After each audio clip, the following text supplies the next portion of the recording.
అంటే ఇప్పుడు బాలయ్య బాబు గారు అనగానే నాకు ఒకటి గుర్తొచ్చింది ఏంటంటే అఖండ మూవీ ఎంత బ్రహ్మాండంగా రీచ్ అయిందంటే జనాల్లోకి, వేరే సినిమా హీరోలని ఆదరించినప్పటికీ కూడా చాలామంది బాలయ్య గారిని అరే భలే చేశాడు, ఎంత బాగుంది అసలు ఈ సినిమా అన్నారు కదా. అంటే ఇంతకుముందు వాళ్ళ ఫ్యాన్స్ కాకపోయినప్పటికీ కూడా, వేరే హీరో ఫ్యాన్స్ అయినా కూడా బాలయ్య గారి ఫ్యాన్స్ లాగా అరే భలే చేశాడు అని చెప్పి చాలామంది ఇంట్రెస్టింగ్గా చూస్తారు సినిమాని.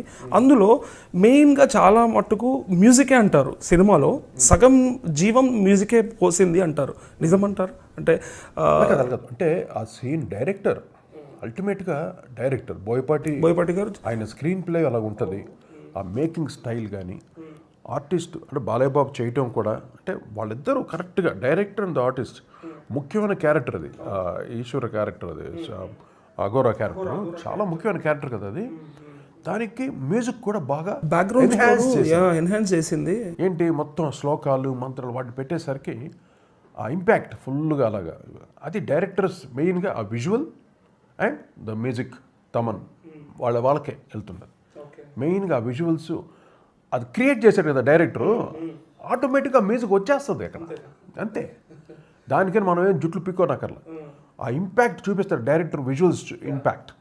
అక్కడే అబ్బా దీనికి శ్లోకాలు పెడితే బాగుంటుంది రా, పలానా మ్యూజిక్ చేస్తే బాగుంటుంది, ఆటోమేటిక్గా ఐడియా వస్తుంది కంపోజర్కి అలాగా. కానీ దీంట్లో ఎక్కువగా శ్లోకాలు వాడటం చూసి ఒక అట్మాస్ఫియర్ క్రియేట్ అయ్యింది.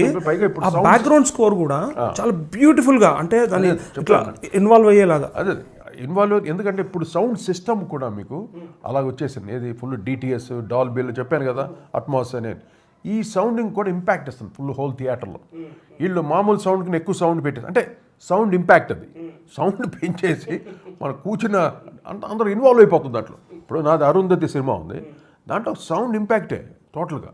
సౌండ్ చూసి అంత భయపడిపోవటం, భయం, అంటే బొమ్మాలి క్యారెక్టర్ వచ్చినప్పుడు కానీ, అరుంధతి వస్తున్నప్పుడు కానీ, the background score and the sounding of the theatre, అది బాగా హెల్ప్ అవుతుంది టోటల్గా. అలాగే ఆ ఖండాలో అన్నీ టోటలీ ఆయన బాలయ్య బాబు క్యారెక్టర్ మెయిన్గా, ఆ 2 క్యారెక్టర్లు డబుల్ యాక్షన్, 2 క్యారెక్టర్లు ఎక్స్ట్రాడినరీ. చెప్పుకోదండి మెయిన్గా అఘోరా క్యారెక్టర్, అది ఆయన చేసే విధానం, ఆ డైలాగ్ డెలివరీ ఇంకెవరు లేరు ఆ స్టైల్లో చేసేవారు, ఓన్లీ బాలయ్య. ఆ విషయం చెప్పండి. కరెక్ట్. బాలయ్య బాబు ఒక్కరే ఉన్నారు ఆ ట్రెండ్ చేయాలంటే. అది అక్కడ నుండి పెద్ద ఆయన ఆశీస్సులు అక్కడ నుండి వచ్చింది బాలయ్య బాబుకి.